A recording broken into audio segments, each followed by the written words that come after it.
Никола Груевски како лидер на партија го повикал членството на протести и затоа со поранешните министри Милеја Накиевски и Спиро Ристовски се осомничени за терористичко загрозување на уставниот поредок и безбедноста. Во групата, според обвинителката за гонење организиран криминал Вилма Рускоска, се и поранешниот собраниски спикер Трајко Велјановски и екс-разузнавачот Никола Бошковски. Осомничениот НГ, како тогаш председател на политичка партија,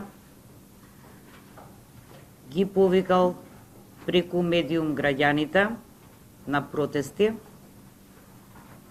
и заедно со другите обвинети за таа цел ја ставиле во функција целата партиска структура на таа политичка партија. За Рускоска е спорно што Груевски ги повикал граѓаните на протести пред ДИК во декември 2016 година, а потоа протестите продолжиле следната година и резултирале со случувањата во собранието на 27 април.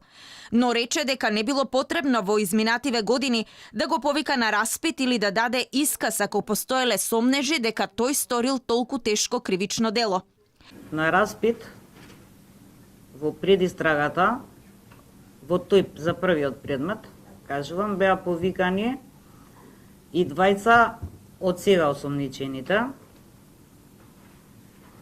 Така да не сметам дека било што со тој распит и да бил извршен тогаш би се добило. Во меѓувреме во судот пред сам крај судењето за според обвинителството извршителите на собраниските настани. Во таа постапка сега осомничените беа спомнати само од страна на обвинетиот Александар Василевски Нинџа, додека пак Никола Груевски бил спомнат од заштитениот сведок, но јавноста кога тој сведочеше беше исклучена.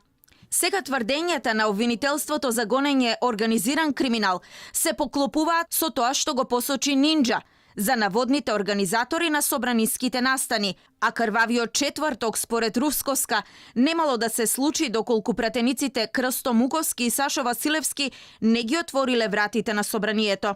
Јас сметам дека доколку не беа отворени вратите, немаше да се случи крвавиот настан. Муковски и Василевски се дел од групата кои беа ослободени од кривичен прогон со законот за амнестија, што го донесе власта, пошто и тие пратеници гласаа за уставните измени и промена на името на државата. Од синоќа Јанакиевски и Ристовски се во притвор, бидејќи обвинителството смета дека после 2 години од случувањата постои опасност да избегаат или да влијаеле на сведоци во истрагата.